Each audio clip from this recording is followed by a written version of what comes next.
So for my Genius Hour project, I wanted to focus on standardized testing, and I wanted to see if there are any alternative methods to testing. I picked this topic because it's important to both students and teachers, and since I am a student and will be a teacher in the future, it is really something I wanted to focus on. So although standardized testing has existed long before 2002, the No Child Left Behind Act required annual testing of all public school children in certain grades and required states to use results to help rate schools.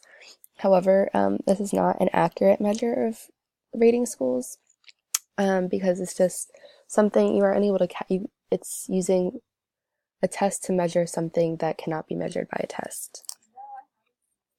So as you can see in this cartoon, the effects of standardized testing and the high stakes associated with it are detrimental to the joy of learning.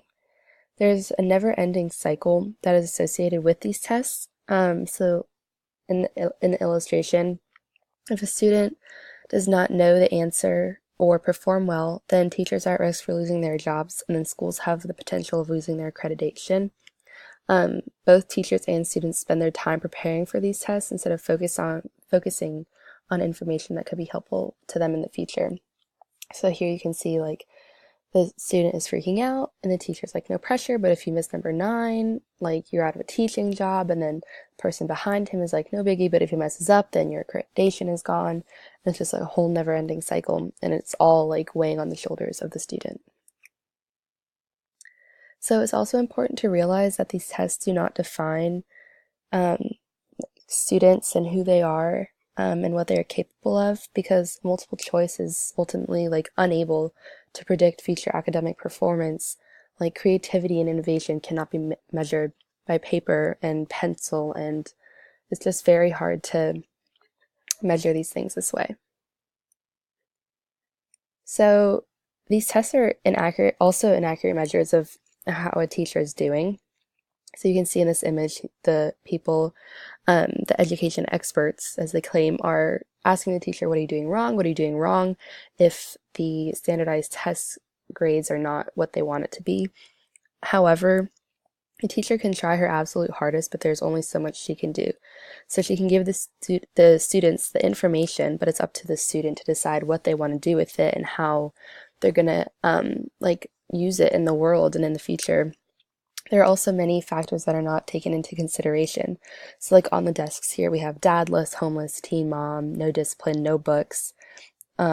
It's like you have a kid that's homeless. They're trying to figure out where they're staying at night, what they're going to be eating, how they're going to come into school, and what kids are going to say. They're not focused on taking a test and doing well.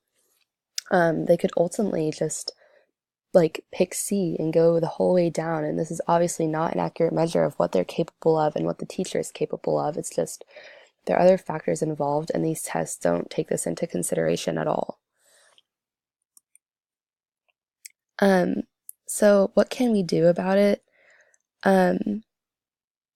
Like it's so hard to tell because like obviously here all these people are test makers, test lobbyists, test graders. It's like who actually wants to teach, who wants to help the students, who wants to help this information and kind of get around this. So that's kind of what I focused my project on.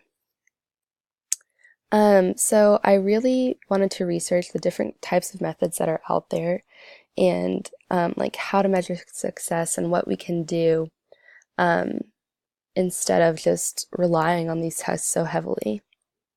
So first, I wanted to start out with what's the definition of success? Like, how can we define this? And like, how can we make it tangible? So success is pretty much determined by non-academic qualities like grit, perseverance, and curiosity. And so one of the articles I read had to do with how focused the United States is on standardized testing, but doesn't really need to be because there's some alternative methods to measuring success. And so there's really 4 possible ways to monitor learning and ensure fairness. 1, sampling. 2, self-assessment. 3, multiple measures, and then 4, inspections. So here we can inform educators that high stakes testing is not necessarily accurate in what it is measuring. And as a student, I definitely know this. Like I've not been a good test taker. It just freaks me out, and I don't really think that it's a good indicator of like how I'm gonna do in the future. So the first one is sampling. So it still involves the same standardized tests, but they're given less often and to a statistically representative group of students. So we can ultimately just see like how we're doing, keep up with progress, but it's not determining if the school gets to stay or if the student needs to like take the material over again, because we're just using that information as a guide, but not completely relying on it to determine if this student can get into college or if this teacher keeps her job, just because it's not a good measure. The next one is self-assessment. So I thought this idea was kind of cool because it monitors students' responses on websites like Pearson or Scholastic, and the students can be monitored on a daily basis instead of in a high-stakes test environment.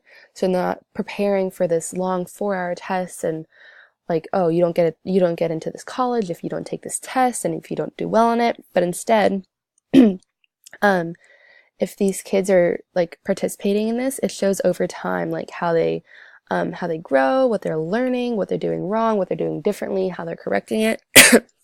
So it's just not showing the skills at any one given moment, but definitely over time, which I think could be a more accurate representation of how you would do in the future. The next one is a portfolio or multiple measures. I also think this is a good idea because you could have the students compile their work into a portfolio, and you can really like see how your writing has progressed, or you can excuse me, incorporate like your favorite projects or things you did well on, things that you're proud of, into this portfolio for everyone to see, and also shows, I think I like how you can see how you've grown as a student. And then there's also inspections, which includes observation of both student and teacher work. Excuse me. So this is also a good method because not as much as the other two though, because it's also just given during a certain time period, whereas those are overtime. But at least you can see that like if the students are paying attention, if they're like cooperating, how the teacher's doing, how she's teaching, and what can be changed. During a test, you can't like see what's going on inside of a student's head. So I also interviewed one of my friends about what she thinks about the SAT test and how she prepared for it. And so when I asked her if she thought they were beneficial, she said, "I don't think the tests benefit students' learning experience. There are only a certain number of people who can teach themselves how to prepare for these tests and deal with the pressure of the stakes associated with them. Now that I'm in college, I noticed that the material on these tests were not relevant to what I am learning today." So that just shows like I wanted to get another student's point of view and see what she thought about them as well. So the way people prepare for these tests, it's very based on class as well, and socioeconomic status, because these SAT prep classes cost a lot of money. So ultimately, if you're wealthy and you can afford it, then you have the opportunity to take them and do better than someone who does not have the money to do it. So she went to a class where the instructors would give you mock exams and time you on them, and then they would give the class feedback and pointers on how to do certain parts of the test. But they really just provided tips, like never to read the whole question, but instead looking for like some key words. So while you feel prepared, or if you even do feel prepared for these tests, the stakes associated with them are like make you so nervous that you're not going to do well and like not get into the school that you want. And the short period of time that's allowed for these tests are also like there's a lot of pressure on you to do well and complete the section within the amount of time. So the importance of the study, honestly, I think it's a very important topic, especially because some students base their abilities on how they do on these tests. I know that like one of my friends did really well. He didn't have to study for the test and he just went in there, took it, did great, didn't have to take it again. Whereas I spent months and months and months studying and I still couldn't do as well as him. It's just like testing environment does not show what I'm capable of.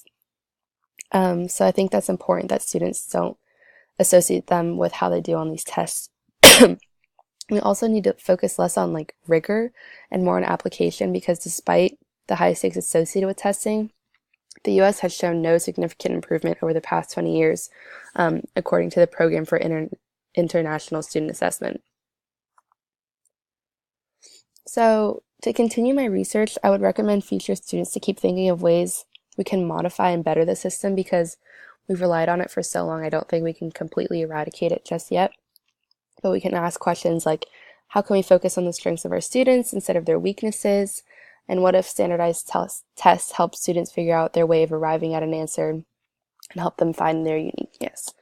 So I really wanted to focus on this because as a teacher, I don't want to have to stress about making sure my students do well so that I can keep their job, but also because I want to focus on my students and what their learning abilities require and what their needs are, and really just make it more student-based.